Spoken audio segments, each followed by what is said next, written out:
Hello, Mr. Plange.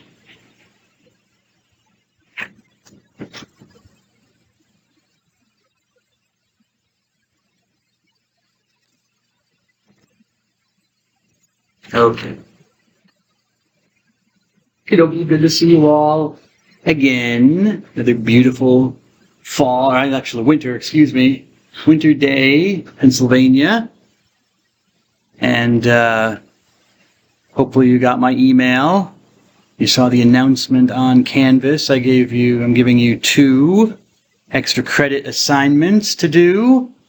One is a poll, so whatever answer, you get the points, so it doesn't matter. It's just a poll, see what people think. But the other one is more substantial. It's another paper to be written, so you can see, what questions you should be addressing in that paper, worth 50 points, of course. And these will be applied to your final grade, okay? Right now they show 0% in Canvas because if I put in a percentage, Canvas will screw it up. It'll add it incorrectly. You have to wait until 100% of grades are in, and then you can add on extra points. That's your extra stuff. And it will raise your grade. It will not, even if you get an F on the paper or something, that's still extra points. Not a lot, but it'll raise your grade somewhat. So take a look at those. And continuing on Native American Heritage Month, I'm talking about Catholics who are on their way to their sainthood, Catholic Native Americans. I think this will probably be my last Catholic Native American because I can't find any more. I found some people who have been suggested as possible saints, but I don't think any cause has been opened for them at all yet. Maybe one day. So I'm going to stick with those who have a cause opened officially. And this is this gentleman, actually a whole group of people called the Martyrs of La Florida. Martyrs of La Florida. Yes, Mr. O'Neill, where do you think that was? Yeah. La Florida is the modern state of Florida. So our map. I would imagine many of you know where the state of Florida is. But I'm hoping, Mr. Kettner, I think we're good. Oh no, I'm not saying you don't, sir. Not everybody does. So here's the state of Florida, La Florida, but the area of La Florida, which was colonized by the Spanish, also included parts of southern Georgia and southern Alabama. Okay, we know that because we talked about during Hispanic Heritage Month, we talked about the Georgia martyrs who were Spanish. Okay, so the Spaniards were there, and above them on the coast were the British colonists and settlers. Okay. So, I didn't mention that in the last class. Well, you'll hear it today, Mr. Morita. Anyways, the person I'm talking about is, I said there were a number of martyrs who died for their faith. About 58, I think, is the number. But the face that they're putting on the cause is this Native American gentleman, Antonio Cuipa, or Aniha. We'll find out why he has 2 different names in a moment. But Antonio or Anthony Cuipa,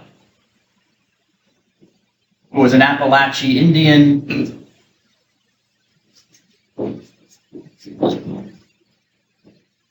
Okay, so he's kind of become the face of the group of martyrs, which included Spaniards as well, some Spanish priests and whatever, but also other Appalachian Indians. Okay, so servant of God. They're all servants of God at this point, because their case has been opened. I don't know how far it's progressed so far, but they're certainly recognized as servants of God.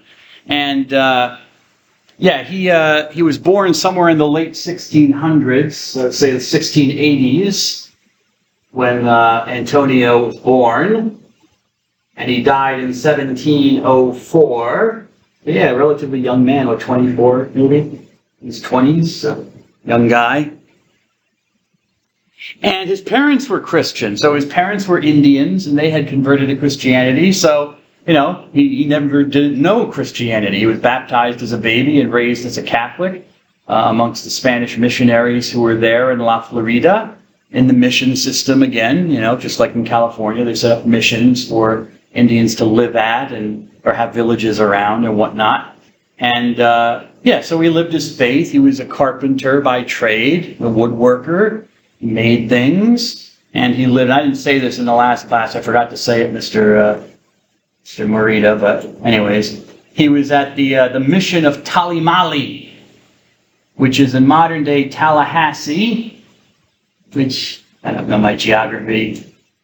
Well, I do know my geography of Florida, but it's not showing up. There it is. Tallahassee. Actually, my geography is bad. I thought it was on the coast. It's up here. Inland. Yes, inland in the panhandle. What they call the panhandle of Florida. So the city of Tallahassee was where his mission was, that he lived. And he was, highly respected apparently in his community because even though he's called Antonio, or Anthony was his Christian name given to him at baptism, he was known as Anthony Cuipa. He was also called Enika, which is the word for the person who's second in command to the chief of the tribe. The chief of the tribe. So he was like the vice chief. So, he's, quite honorable in the community, so well respected apparently. And he would go around with priests to other Indian tribes that had not converted or whatever and would bring the message of Christ. So in this icon by Andre Prevost, gentleman Andre Prevost, he's holding a catechism book for teaching the faith, and also a flute, because he, as a carpenter working with wood, he would make flutes and musical instruments. And in order to show the local Indians that they weren't there to harm them, the Spaniards weren't there to harm them or hurt them or anything, he would, open up by playing little flute songs on his flute and stuff like that, which people enjoyed, okay? At least opened the way for them to listen to the message, whether they accepted it or not. However, Ms. Jacoby, troubles a brewing, Ms. Bolton. Because I mentioned the British before, and the British were north of them, and the British wanted the territory that the Spanish had. They wanted to settle there. So the British were kind of making incursions on La Florida, attacking the Spanish and stuff like that, fighting them. Hello, sir. Huh? Forgot. You forgot your computer, Mr. Kazin. I was wondering where you were, Mr. Kazin. What am I going to do with you people? You see, I don't have a lot of black, gray hairs on my head. See that? I have a lot of gray hairs on my fingers. Everyone has a student's name. Yes. Hey, Mr. O'Neill. Yes. Anyways, Ms. Lenrick. There's another gray hair. It just sprouted. I can feel it. She's only from. Yeah, I know, she is, yes. It's good to see you, Jim. Anyways, what I was saying, Antonio Cuipa. Oh yeah, so the British were invading and attacking and stuff like that. And they were attacking a village near where Antonio Cuipa lived, and he decided to get some fellow Indians.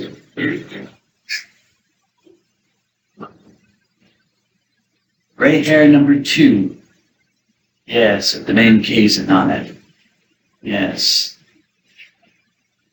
He decided to take some of his fellow Indians and go to defend the village from the British and other Indians as well. They brought the British people in the area and allied with the Cree tribe to fight for them, which a lot of Native American tribes kind of did. They allied themselves with these newcomers because they had better weapons and stuff that they wanted, like iron and metals and stuff like that. And in the process, they helped decimate their own people. But that's a whole other cup of coffee. Anyway, so the British came down with like Cree and were attacking. And so servant of God Antonio went to fight and defend with some priests as well, and they knew they weren't going to win. I mean, the British had guns, even at that time in like this 1700s, they still had firearms and better weapons, and they were more forceful, so they didn't win. They didn't defend the village and win, and so they were Antonio and his fellow Indians and the priests were captured by the British, and the Cree decided to punish them by burning them alive, burning them to death. So they tied up servant of God Antonio and the other martyrs to stakes, under which, their feet, they put a little fire. They started a little fire, which would get bigger and bigger, so they burned by degrees. First their feet would burn, then their legs, then the rest of their body, so they would die an agonizing death. So they did that. I think they just killed the priests outright. I don't know if they burned the priests, but anyways, that's what they did to Antonio and his friends. And so he died, apparently for the faith. I'm sure there were also political issues, territory. The British wanted territory. I'm not sure they were killing them just because they were Catholics. I don't know why the Cree were killing them, maybe because they were foreigners or of a foreign tribe. I don't know, but the church sees them as martyrs for the hatred of the faith. Anywho, Antonio, when he was tied up to his cross, I guess you could say, or stake, was proclaiming the gospel to the people watching, telling them he forgave them. And at one moment, apparently, he told people, I'm assuming he told people, that's the only way we would know, he had a vision of the Mother of Christ, the Blessed and Holy Virgin Mary, who he said was comforting him as he was dying. And he did die. And the others died as well. So I asked for servant of God, Antonio Quipa Aniha, and your companions, whoever they were, I don't know their names, to please pray for us and pray for Native Americans in this country that they may be at peace and happy and blessed by God. Amen. So I guess it'll be the last one I'll do because I can't find any more, which is really a shame. I mean, it is a shame. It's a shame on Christians because, more might have accepted the message had they been treated in a Christian manner, I think. But enough preaching.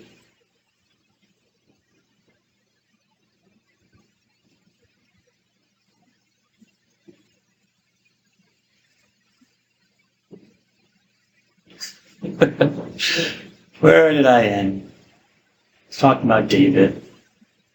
Was I going to talk about this? I talked about the divided kingdom. No, I didn't talk about that. I think I was going to talk about this, right? And I stopped. Did I? Yeah. I don't remember this letter.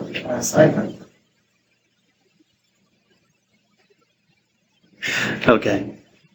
That's fine. I'm hoping Oh, good. Okay. I was hoping that I folded the page. Okay, I know I talked about him. Rehoboam, yes. Suppression of the divided kingdom. And then we have this, which is, what is the Tel Dan steel, but I'm trying to remember why. Oh, is that because it has... How's it? Yeah, that's why. Okay, this is and I should have put it in my notes. Hold on a second. I got notes at the end here just to help me out. No, oh, kook. Oh, no, there you go.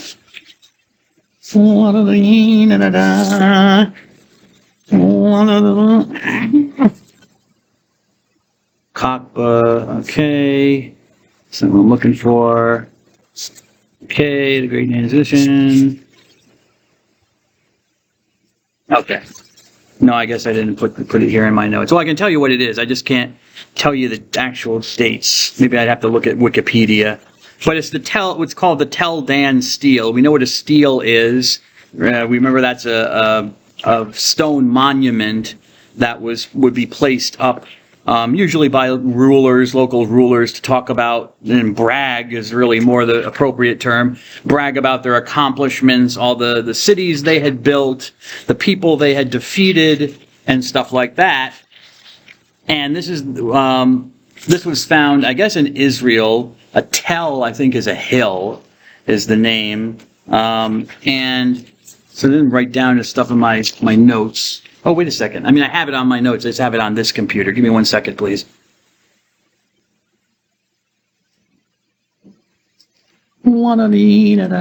Go away. Save. Okay, there we go. Yes. Well, that's not helping.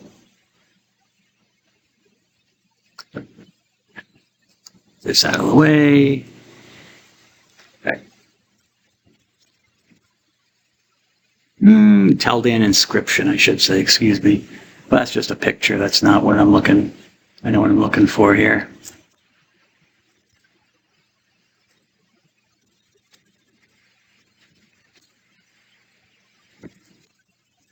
There we go. Alrighty.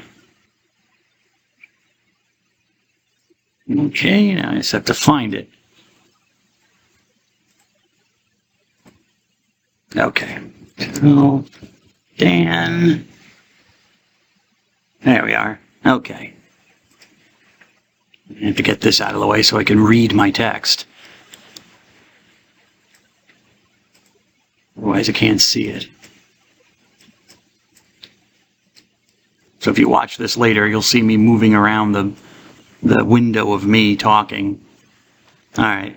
Okay, the Teldan stele. It dates from the 7th century BC. It's dated from 870 to 750 BC. Okay. You write this on the board. Let's say 870 to 750. 750 BC. Whoops.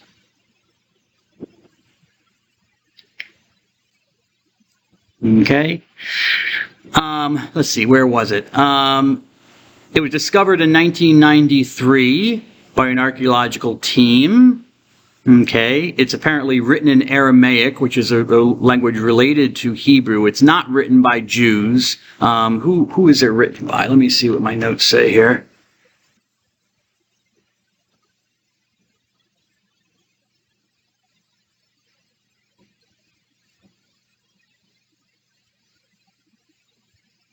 Okay, so I guess we don't know who it was written by specifically, but it's interesting because it's the first mention that we have outside of the Bible by a non-biblical and apparently a non-Jewish source of the house of David. There's a mention of David the king. Okay, we were talking about David and the Davidic monarchy, and he died, and then Solomon took over, and then Rehoboam, who were in the Davidic line. But that's from the Bible. Okay. This is an inscription that corroborates at least the existence of someone named David. I mean, it doesn't tell us anything about him, but it refers to the house of David. And it's not in Hebrew script, but here's the name David right here, in case you're curious. This is a D, this would be a W, or a V, I guess. A D, Dawid. So Beit Dawid, the house of David. Okay? So that's why it's interesting. And here you can see they've highlighted it on the actual stone that was found. So, I mean, that's why it's interesting. It gives us archaeological support for at least the existence of apparently this person, this king of the Jews, this well-known king of the Jews outside of the Bible. Okay, so we have that evidence outside of the Bible. Over there. Now, as I told you, the problem was, and of course we still have the temple. Well, not David's temple, I shouldn't say that. I'll talk about the temple later. As I told you, there was a division in the kingdom under Rehoboam because the northern tribes felt oppressed by the southern tribes, and so we had a split in kingdoms. The northerners elected their own king, Jeroboam. I told you. Okay, that happened in 932? 932. Okay, and so you had for a couple of centuries a divided kingdom between Israel and Judah, the kingdom of Israel, also known as the northern kingdom. Oh, darn it. Why did I do that? Well, I've got others, at home. It's not like this. Shh. Remind me not to wipe my face with it, I'll look black all over here and don't get fired because they'll think I'm... No, sorry. So the divided monarchy.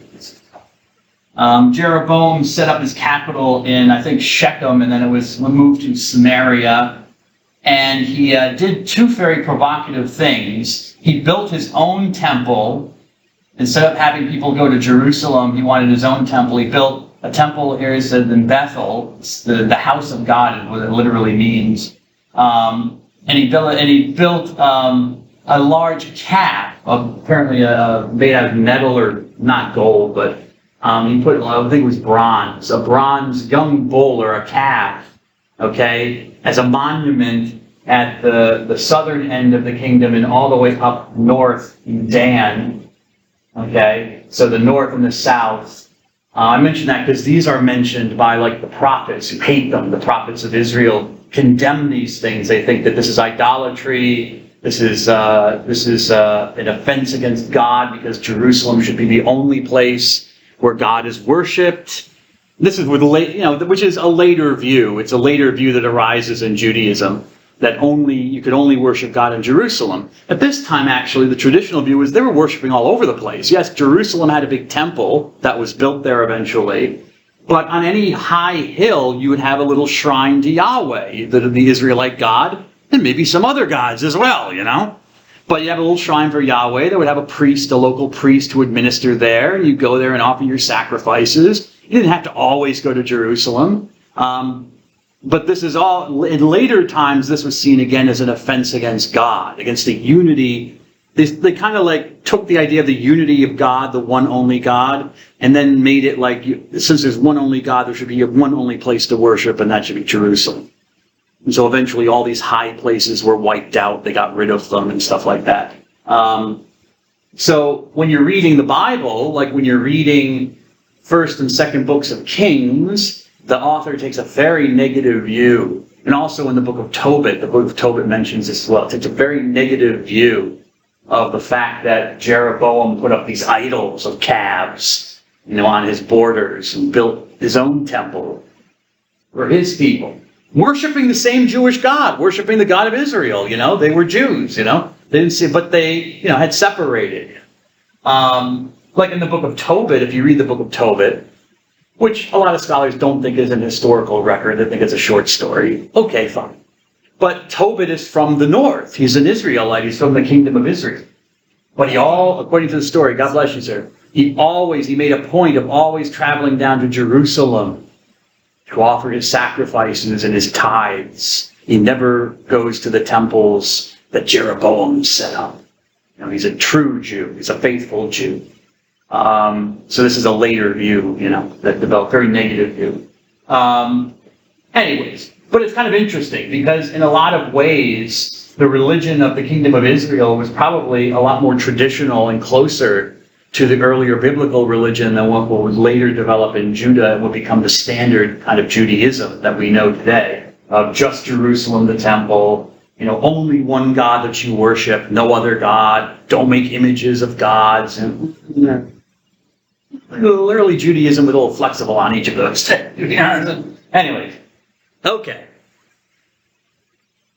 And we know that from the Bible. Okay, I'm not telling you something. We've discovered some things from archaeology. How's it stretching? Gray hair number 4. Okay, so why do I have 721 BC? Because that's another date to memorize in the history of the Jewish people. It was a devastating disaster for the history of the Jews, because Israel went along its merry way, the northern kingdom, and even prospered somewhat. And yeah, I do here. And even prospered somewhat.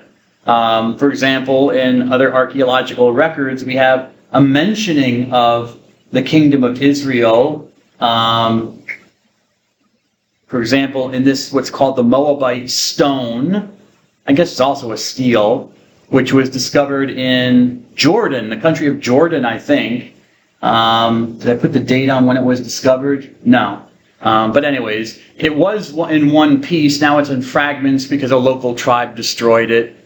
Apparently, once they learned that the Europeans who found it, the archaeologists who found it, were going to transport it away for some reason, there are different reasons given on the internet, they decided to destroy it. So we only have fragments. However, luckily, before the stone was destroyed, an archaeologist did a pressing of the stone with paper mache, so he got preserved all the original text that was on the stone, but now we have the original fragments with the original text written over the other fake stone, okay, in the Louvre Museum in Paris, okay. This was erected around the 800s, okay, the 9th century BC. It's interesting because it mentions Omri. I think I give you the actually, yeah. We'll look at these two things. If you want to get your Bibles out, someone can look at 2 Kings chapter 3, and another person can look at 1 Kings chapter 16. It mentions one of the kings of Israel, the house of Omri, and it's also the first appearance of the name of God outside the Bible, Yahweh. Yahweh. This is not again, it's not a Jewish document. It's the Moabite stone. It was written by Mesha. What is it? Mesha? Yeah, the Mesha stele. And Mesha was a king of Moab. Let me show you where Moab was. If I go back. Okay, right there. This group, there was a kingdom, I guess you could say, of Moab. And there was a king named Mesha at this period. And apparently he made some forays, some attacks into Israel, the kingdom of Israel. And he mentions one of the kings at the time. He mentions the name of Omri, and he mentions the name of their god, which was Yahweh. And that's our first mentioning of Yahweh outside of the Bible. Okay, who would like to read from 2 Kings chapter 17? There it is.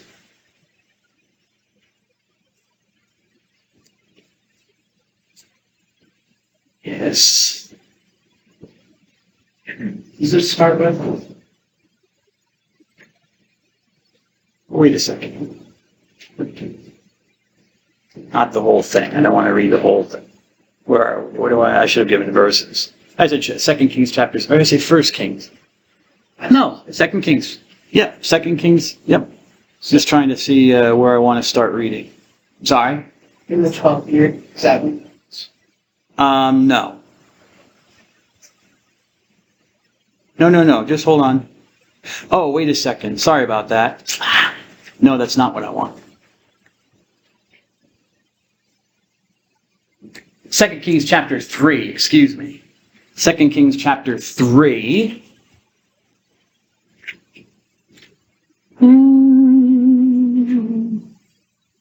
Oh, and actually, I think we did read this. Oh, I'm sorry.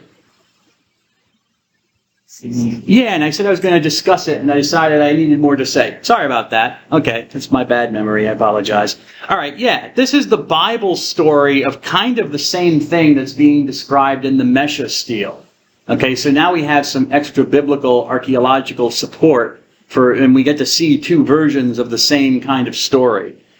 Because it mentions this guy Mesha, yes? It mentions this man Joram, who is the son of Ahab, who was king over Israel in Samaria. So it makes it specific. Okay, it's not the unified kingdom of Israel, it's the kingdom of Israel in Samaria, the capital. And he did, this guy Ahab, or Joram, did what was evil in God's sight.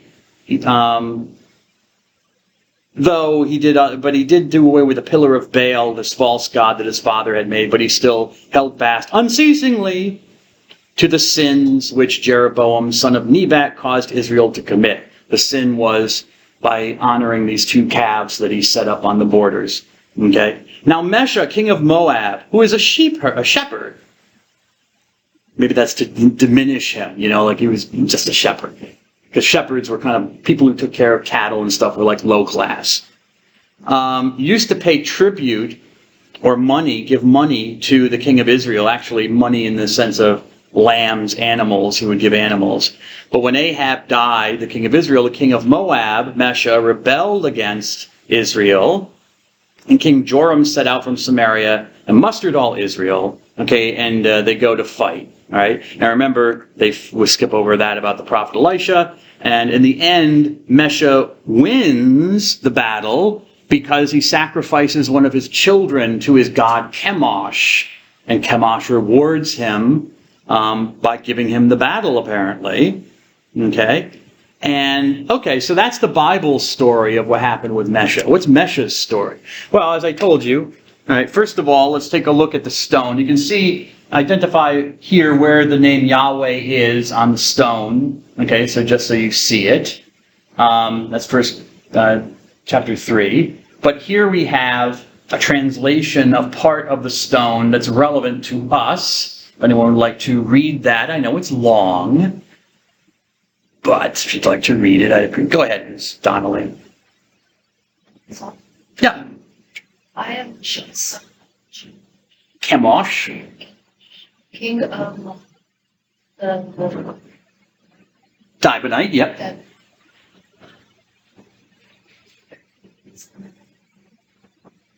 and I built this sanctuary. Sorry. Karka. He saved me from all aggressors. Omri was king of Israel and oppressed Moab during many days, and Chemosh was angry with his aggressions.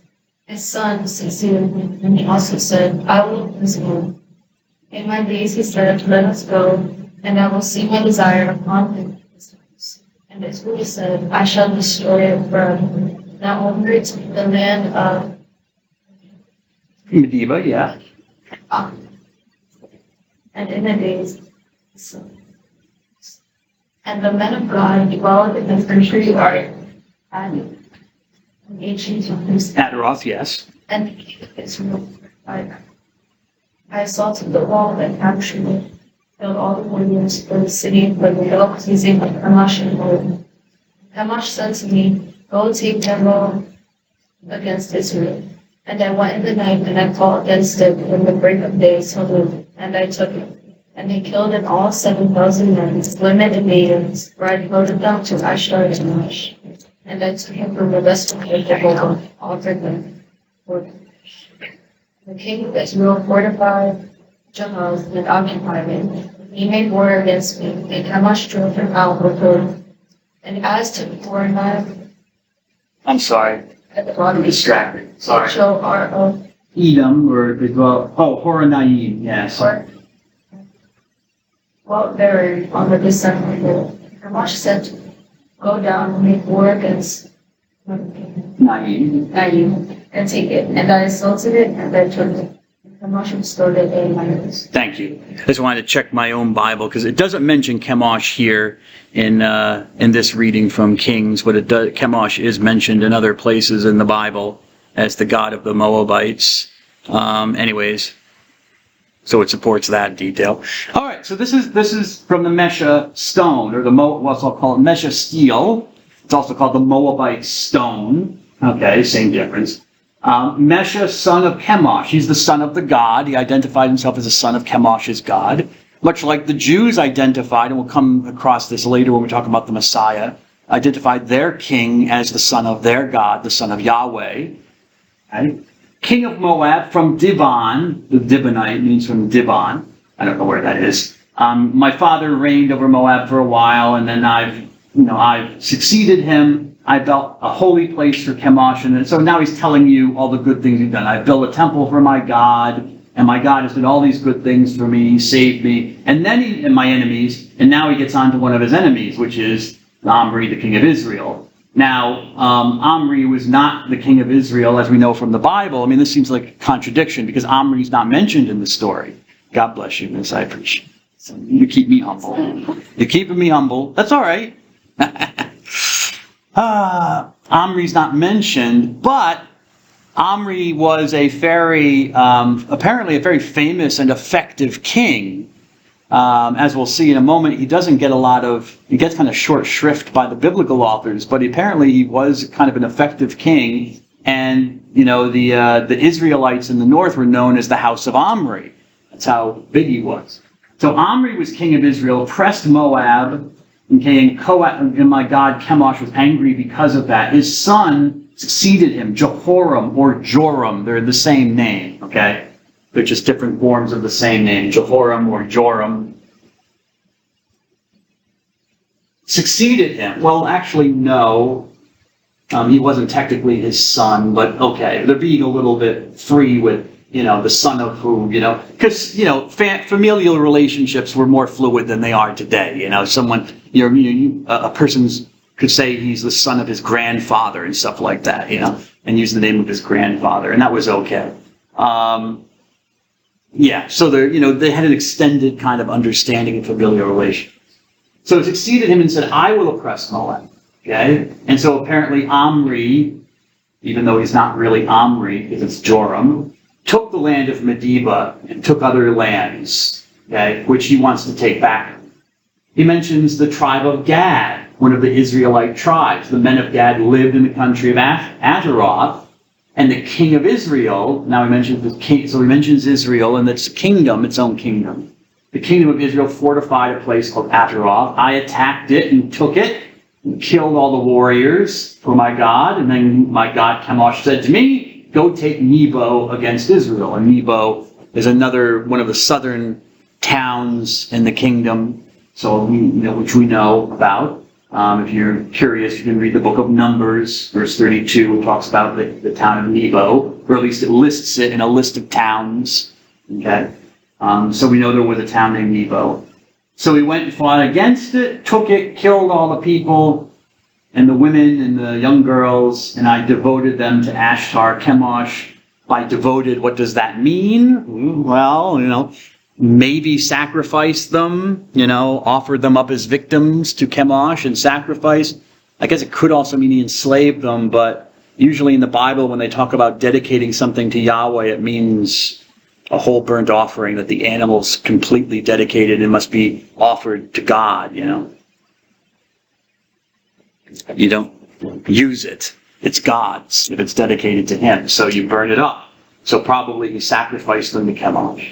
I took from Nebo, Nebo. I took from it the vessels of Yahweh, so there's the name of Yahweh, of God, so there we get Yahweh, and offered them to Chemosh. So I took the sacred vessels used to worship their God, Yahweh. Now these are not from the temple in Jerusalem, remember. These are from one of the sanctuaries in Israel.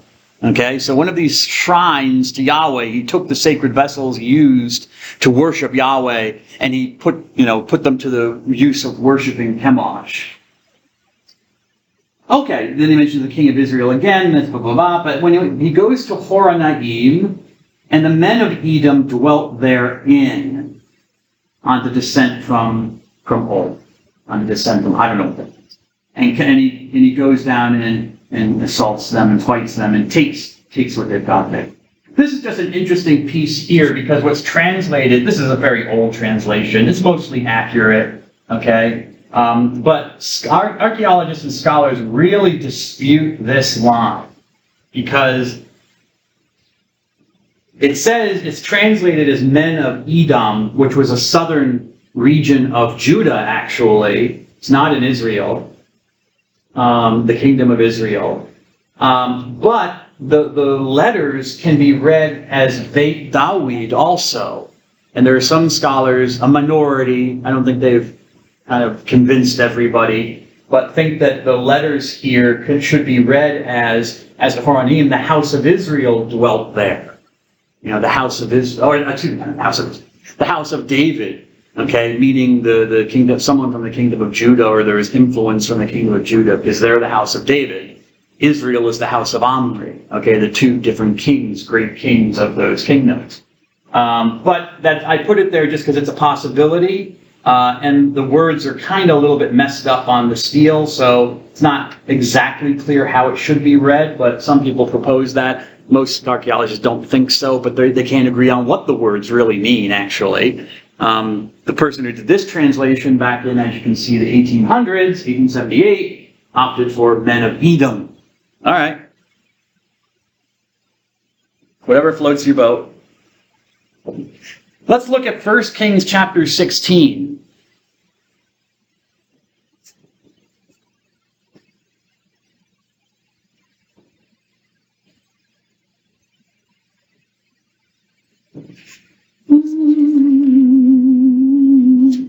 And we want to look at, beginning with verse 21.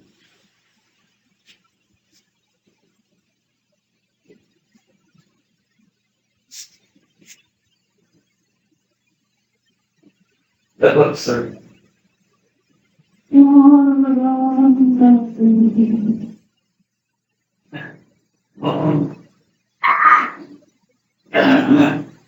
Okay. Who wants to read it? 1 Kings 16, beginning with verse 21. Go ahead, Mr. Kettner. At the time, the people of Israel were divided into two, half following Tibni, son of Gidad, to make him king, and half for Omri. The partisans of Omri prevailed over those of Tibni, son of Gidad. Tibni died and Omri became king. In the 31st year of Asa, king of Judah, Omri became the king of Israel for 12 years. The first 6 of them he reigned in Tirzah. He then bought the mountain of Samaria from Shemer for 2 silver talents and built upon the mountain the city he named Samaria, after Shemer, the former owner. But Omri did what was evil in the Lord's sight more than any of his predecessors. In every way he intimidated the simple conduct of Jeroboam, son of Nebat, and the sin he had caused Israel to commit, thus provoking the Lord, the God of Israel, to anger by their argument. The rest of the acts of Omri, what he did, and his valor, are reported in the book of the Chronicle of the Kings of Israel. Omri rested with his ancestors. He was born in Samaria, buried in Samaria, and Ahab, his son, succeeded him as king. Keep going. Ahab, son of Omri, became king in Israel in the 38th year of Asa, king of Judah. Ahab, the son of Omri, reigned over Israel and Samaria for 22 years. Ahab, son of Omri, did what was evil in the Lord's sight more than any of his predecessors. It was not enough for him to follow the sins of Jeroboam, son of Nebat. He even married Jezebel, daughter of Ethbaal, king of the Sidonians, and began to serve Baal and worship him. Ahab set up an altar to Baal in the house of Baal, which he built in Samaria, and also made in Bethshan. Ahab did more to provoke the Lord, the God of Israel, to anger than any of the kings of Israel before. During his reign, Hiel from Bethel rebuilt Judah. At the cost of Abiro, his firstborn son, he laid the foundation, and at the cost of Segub, his second son, he set up the gates, according to the word of the Lord spoken through Joshua, son of Nun. Okay, excellent. Thank you. And then we begin the story of Elijah, which is kind of like a series of stories of this prophet, 2 prophets actually, Elijah and his successor, Elisha, or Elisha, which the author had added to. And Elijah, there's no introduction, just Elijah appears, and declares a drought because Ahab is such an evil king. God is now going to punish him. He actually read from this little part of Elijah at Mass 2 weeks ago, 2 or 3 weeks ago. The woman, the widow, and her son, and Elijah works a miracle so that they have no food, they don't have a handful of flour and a little oil. And Elijah said, okay, during the drought, your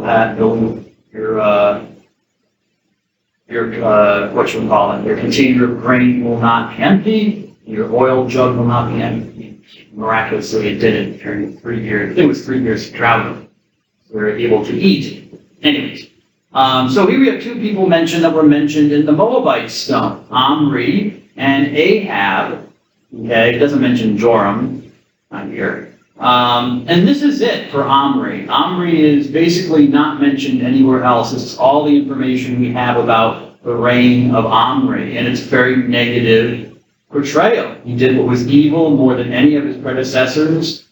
Ahab apparently was worse. And notice, apparently, I guess, how bad Omri was because Ahab, notice how often it says Ahab, son of Omri. 1, 2, 3 times Ahab. And in like 2 verses, Ahab is called Ahab, the son of Omri. So he's as bad as his father, even worse than his father. So it tells you the negative view that the author has of him. And that's it, but we know that Omri was influential. And yet, this is the judgment of the biblical author, that he wasn't that important of a king. He was just as bad as his predecessor, maybe worse in some ways. And that's all we have. But again, here we have archaeological evidence in the Moabite stone, the Mesha stele, confirming the existence of the king Omri, Ahab, his successor. Yeah, so that's the connection there. In fact, if you read the books of First Kings and Second Kings, are actually repeated, they're retold in First Chronicles and Second Chronicles. Some author came back and later retold the stories. And the kings of Israel were considered so bad, and what Jeroboam had done was so egregious, so wrong in dividing Israel, that they don't even list the kings of Israel. They only list the kings of Judah. So Omri's never even mentioned. None of the kings of Israel are even mentioned by the chronicler, as he's called, in his retelling of First and Second Kings.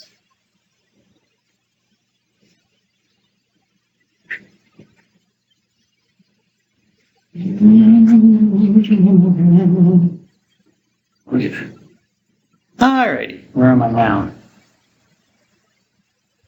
That's fine. Why did I put that map there? Don't remember. Okay. Oh yeah, I kind of remember. Come back to it. All right. So the kingdom of Israel is. Oh, there's Dibon in the south. See that Dibon right above Moab? See that town Dibon right here? I'm the Dibonite. Right? Mesha from Dibon. Okay. Probably you're taking territory. It always is. Anyways. And here's cited up here. Okay, Ahab marries a Sidonian, a non-Jew. He marries a non-Jewish woman who brings her own gods with her, which would have been natural. But they set up sanctuaries to those gods, and even Jeroboam. Ahab starts worshiping her Sidonian gods, Baal, okay, which is a big no-no. You should only worship Yahweh. All right. So what happens? Eventually, the kingdom ends, the northern kingdom at least. And if you want to read about that, then we can read in the second book of Kings, chapter 17. This is recounted in the second book of Kings, chapter 17.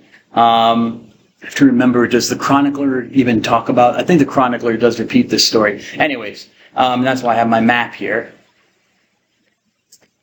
You had an empire in the north in the...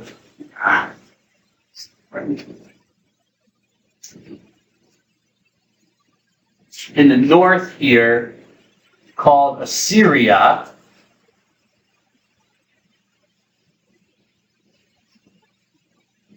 And its capital was up here in the north as well. I think we look around here, Nineveh, just tell you too, whatever. Anyways, and was expanding and was attacking other areas, was expanding its territory, and so they came down to Israel. And they were attacking there. So they attacked first the northern kingdom, which would make sense if they came from the north. They attacked the northern kingdom in the 8th century. And in 721, which is why that's such an important date to remember, they invaded the northern kingdom and destroyed it. They deported and exiled all the Jews who were living there. Where, we don't know. We have no idea. So you have this idea of the lost tribes of Israel. So most of the tribes of most of the sons and daughters of Israel are lost to history. We don't know. Maybe we're tracking them down through genetic studies and finding, but we just don't know where the Assyrians exiled them to. Not all of them, though. The poor people never have anything you want. It's only really the rich people who have skills that you're going to deport, so they can be slaves and can work for you. Poor people never have nothing, They're VCRs, or they have VCRs. They don't have DVD players, but they have DVD players. They don't have Roku, And if they do have stuff, it's always like broken, jerry-rigged to work, because they're poor, So usually invading conquerors leave the poor people alone. So the poor Jews were left alone. It was the middle-class Jews and the rich Jews who were deported and exiled by the Assyrians. Okay? So 721, that was the end of the northern part of the Jewish, once unified Jewish kingdom. And the Assyrians, when you invade a place, you bring in your own people. So they started transporting people from Assyria into northern Israel to live there, and they, of course, brought with them their own customs and religion. However, it's interesting, if you read the biblical story, and you can read this in 2 Kings chapter 17, it tells, the author says that because the Assyrians were not worshiping Yahweh, they were worshiping their own gods from Assyria, God started to punish them, send wild beasts amongst them, lions and stuff, and bees and all sorts of things. And their crops would fail. And so the Assyrians thought, well, wait a second, the problem must be we're not worshiping the local god properly or at all. So they actually sent a priest. They found one of the priests that they had taken into exile and sent him back down to Israel to teach the locals how to properly worship the God Yahweh so he would be appeased and not be punishing them.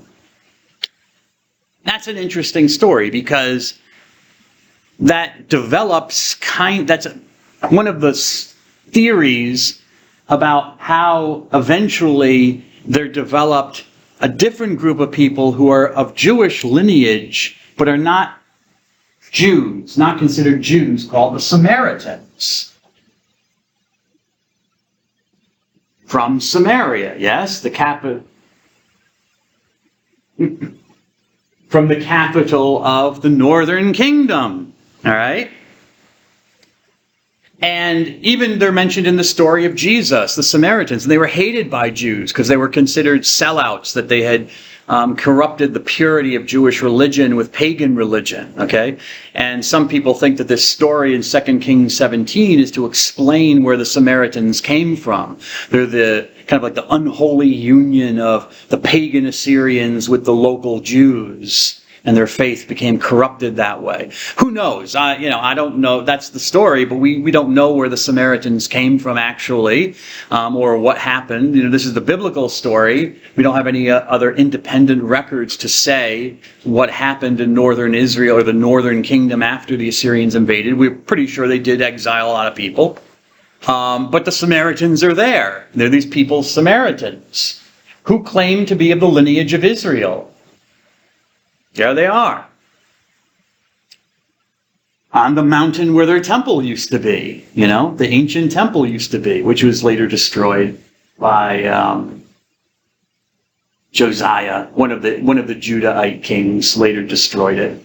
But anyways, and they claim to be the descendants of these people from the northern kingdom, even today, right? And they believe in Judaism, a form of Judaism, interestingly enough, and maybe in more ancient form of Judaism. And they have their own scriptures. They have their Torah, their version of the Pentateuch, which this guy is holding up, And this is the Passover. They're celebrating the Passover on their temple site, the previous temple site, where they sacrifice a lamb to God.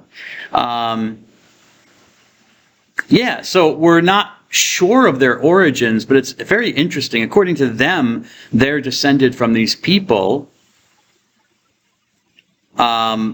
Or actually, I shouldn't say from the Bible, they're descended from these people. The Samaritans, in their story of their origins, think that they're from one of the tribes of Israel's son Joseph.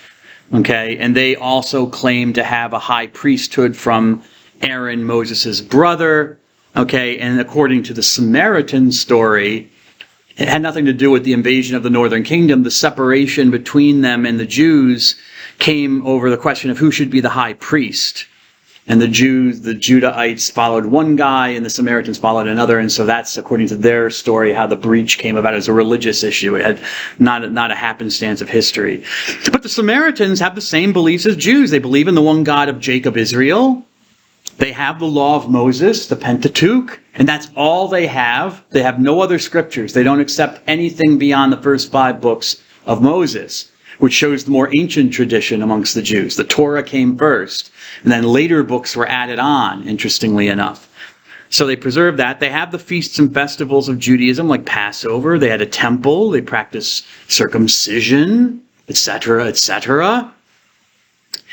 In 2004, now that we have modern methods of determining things like genetics, Someone did a genetic study of the Samaritan community and did find that in their genes, because genes carry our history, our ancient history with us, establishes that there is in fact some common ancestry with the Jews. Okay, so that gives some credence to the story that at some point in the past they were a united group in some way. But they're dying out. And in the last count, 2022, there were only 874 Samaritans living in Israel. When I did that before, years ago, it was like 1,000. So they've decreased in numbers. So things aren't looking good for them as a community. But let's hope that they increase maybe. Because they're living history, you know? Living biblical history. Anyways. Okay, so the northern kingdom was no more in 721. What about the southern kingdom? Well, the southern kingdom continued on for a while. Okay, until, whoops. Go back to my map. The southern kingdom continued on for a while until, sorry about that. I think my, oh no, why didn't I do that? Well, that was silly. I forgot to put that, did I put it here? Nope. I forgot a slide on my PowerPoint. I should have put down about the southern kingdom and the date for that. I'll have to write it on the board for you. But anyways, darn it. Okay, well, and I forgot to put this PowerPoint on Canvas. I don't think I put it on Canvas, did I? I think so. I don't remember. I'll have to check. Okay. Anyway, sorry about that. The southern kingdom continued on for a couple more centuries after that, always in a precarious state, because they're always getting attacked. The Assyrians tried to attack Judah, the southern kingdom, but failed. Okay, for whatever reason, we don't know. According to the Bible, it was divine intervention. And if you're curious about reading about that, you can read the books of Kings. You can read 2 Kings. But you can also read the prophet Isaiah, who was preaching around this time of the destruction of the northern kingdom and the attacks by the Assyrians on the southern kingdom. And he basically tells the Judahites, don't worry, God will protect us. And he does, apparently. They think it was a divine intervention because the armies were right outside the city, ready to attack. The Assyrian armies were all set up outside of Jerusalem. But something happened. According to the Bible, God sent a pestilence amongst them. Okay, if you want a more naturalistic explanation, I don't know, maybe they caught some cold or virus that went through the army and killed off people. Who knows? Whatever happened, something happened, and the Assyrians decided suddenly to leave, and Jerusalem was saved.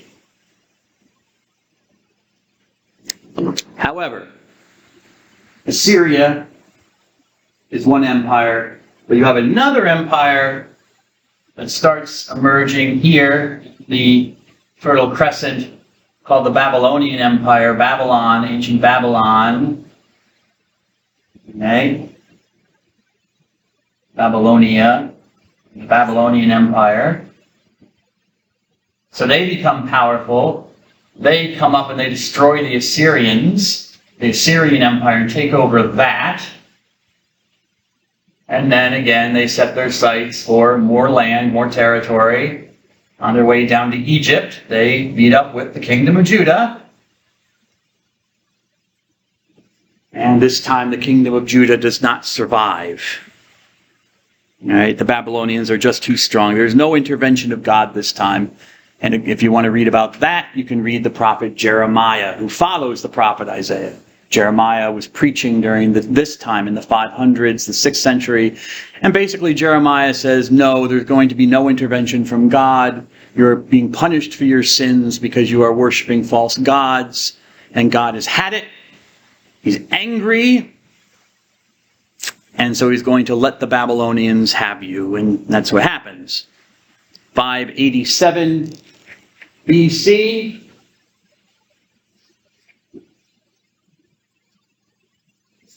Well, actually what happens, because sometimes you'll see the date 597. And remember, all these dates are approximate, okay? These are as close as we can get, okay? You can always quibble over some dates. Like some books you'll see, 722 is the date the northern kingdom fell. I'll go with 721, which seems more common. Sometimes you'll see 597, 587. Why do they do that? Well, because technically, the Babylonians invaded in 597, and they ended the kingdom. Well, they kind of ended the kingdom. They put in a puppet king. I think his name was Zedekiah.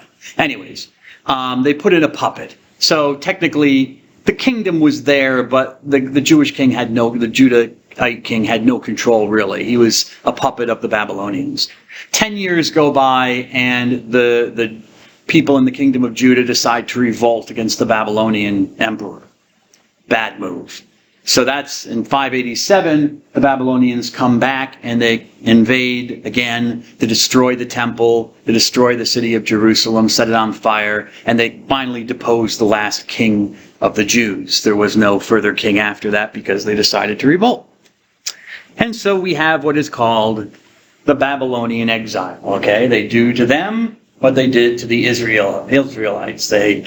Wrong way. They exile them, all the rich people, the artisans, the middle class, they exile them to Babylon, back to Babylon. So we know about that. We know at least where they sent them.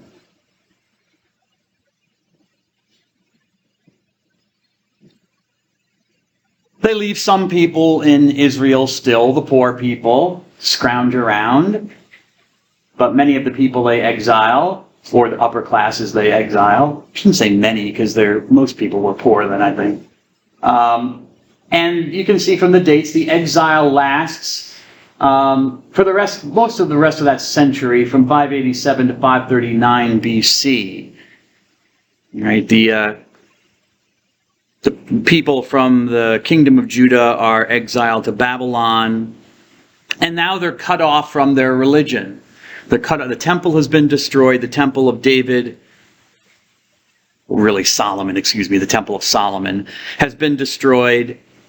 So they can't, even if they could go back to worship, there would be no place to worship. But they can't really go back because they're enslaved. So it's impossible even to travel back to their homeland. So all the laws and the rules in the Torah and the Pentateuch about the sacrifices they have to make at the temple and all this other stuff, they can't do it. It's beyond them. They're in Babylon. They can't do it. So they're completely cut off from their religion, the practice of their religion. And a lot of the things, the regulations of the religion that they were told were required, were dead letters. They were impossible to observe. So what happens here during the exile is very formative for later Judaism, the Judaism of the time of Jesus, and also for the Bible that we have. Because they have to fill the void. First, they have to figure out why this happened to them. The Jews who were exiled. So it's interesting. When you're reading the Bible, interestingly enough, you're not really reading the Bible written by poor people. You're really reading it by the upper crust, in a way. Which is kind of interesting if you think about that. Because that's who was taken into the exile. So they have to kind of figure out, why did this happen to us? They don't really seem to care about the poor people who are left back in Israel, with their cities burned down and their villages destroyed. Oh, why did the stock market collapse, Lord? What's your message for me? So they have to contemplate that. Why did this happen to us? And you find this a lot in some of the later writings, like the book of Baruch, the books of Ezra and Nehemiah. These discussions of, why were we sent into exile? Because we sinned, we worshipped other gods, we didn't keep the rules that God gave to us, etc. and so forth. So you can get kind of monotonous, beating of the breast and stuff like that. But it was a period of reflection, and then you find that in the biblical writings. When you read those writings, you're encountering the Jews of the exile and their reflections on, why the heck did this happen? This is such a disaster. Isn't our God a powerful God? Wasn't he stronger than the gods of Babylon? Didn't he promise that Jerusalem would always be protected because that was the site of his presence? And now the temple's burned and Jerusalem's in ruins. So they had to figure it out. And you see that figuring out going on even in the Bible itself.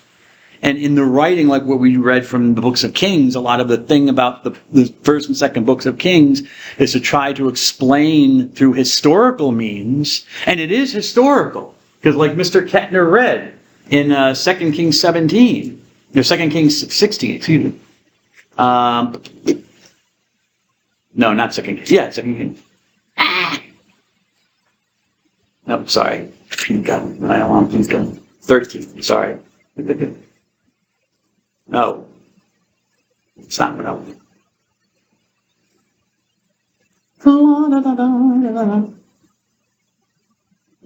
Dr. Dunn. It's in my mind. First King. Sorry about that.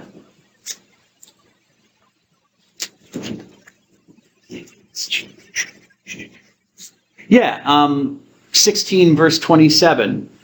The rest of the acts of Omri, what he did and his valor, are recorded in the book of the Chronicles of the Kings of Israel. Okay? It's not for nothing that he states that. He's telling you, and this is what ancient writers would do, because they knew you couldn't go to a local library and find these things. You couldn't go on Internet Archive on the internet and find scans of it.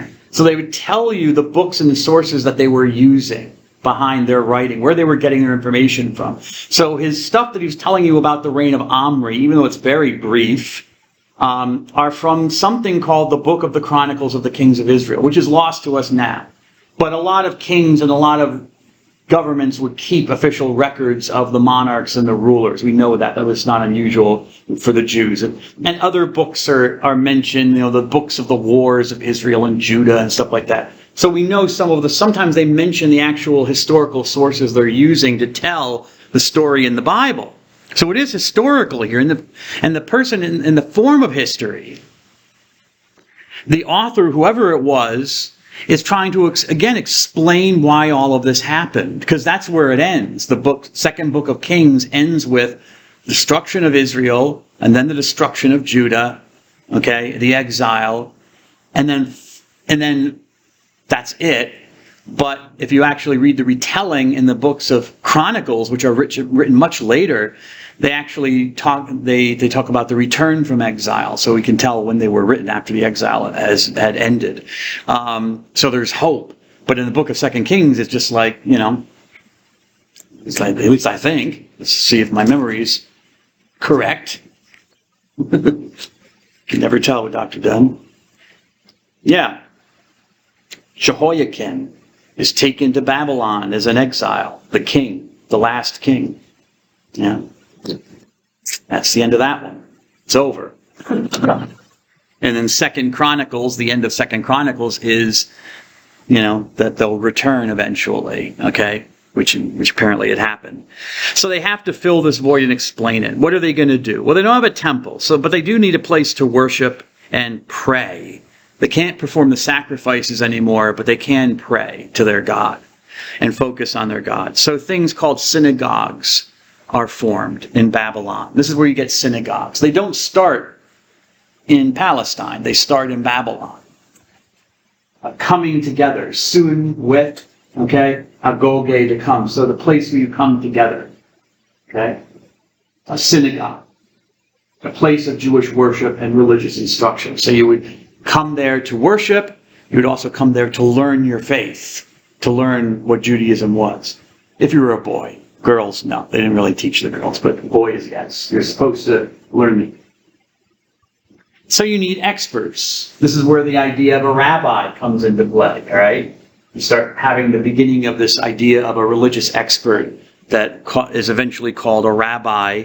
More specifically, a scribe. Okay, is a more common term than rabbi. And scribes were kind of like, they were scholars of Jewish law. Okay, they were scholars of Jewish law. They could read and write, okay, because you had to be able to read the scriptures. And they would collect the traditions of the fathers, of the ancestors, interpreting the scriptures. There wasn't just a book, okay? These were not proto-Baptists or proto-Pentecostals or something like that, where it was a Bible-only religion. No, it was never a Bible-only religion for the Jews.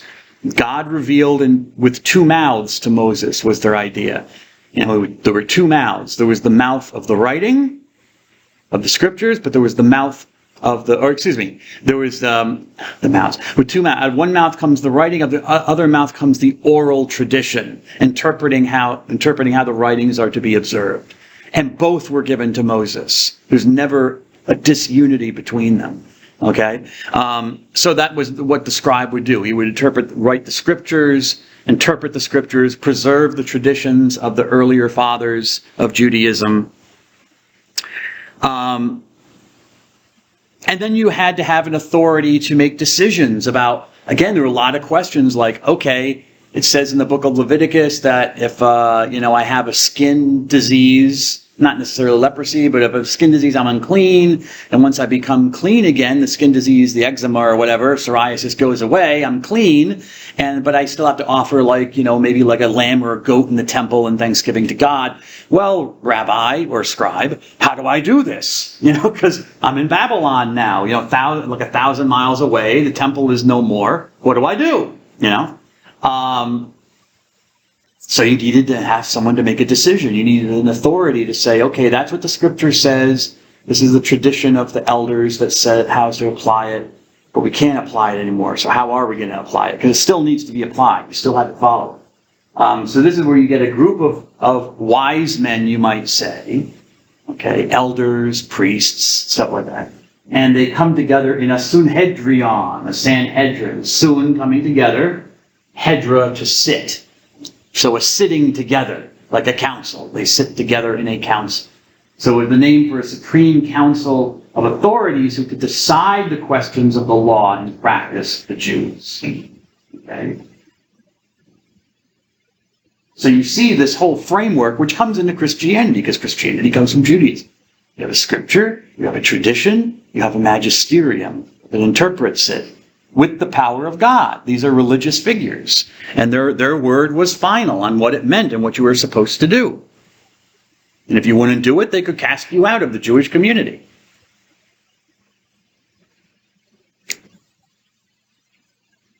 So they developed a Sanhedrin in Babylon.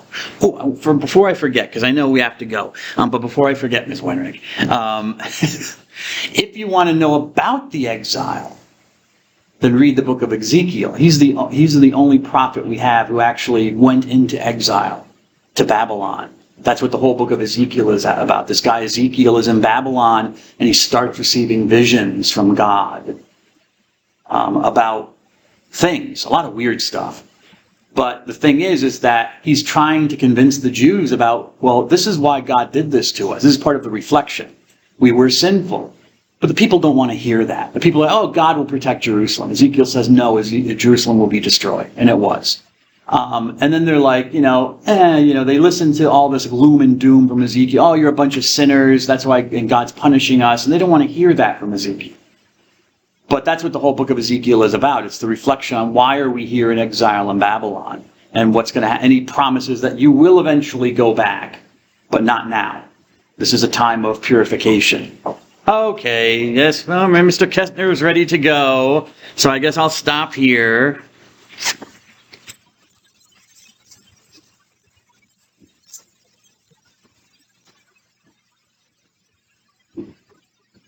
You're welcome, sir. Have a good day. Thank you. You're welcome, miss. Have a good day. Have a good day. Do you want to talk to me? Or? Yeah. Extra credit. Yes. We do both of them or just one? You can do it. Yeah, you can do both of them. Oh, yeah. That's fine. That's fine. Yeah. Have a good day, miss. All right. Have a good day, miss. Sir, have a good day. All righty. Moving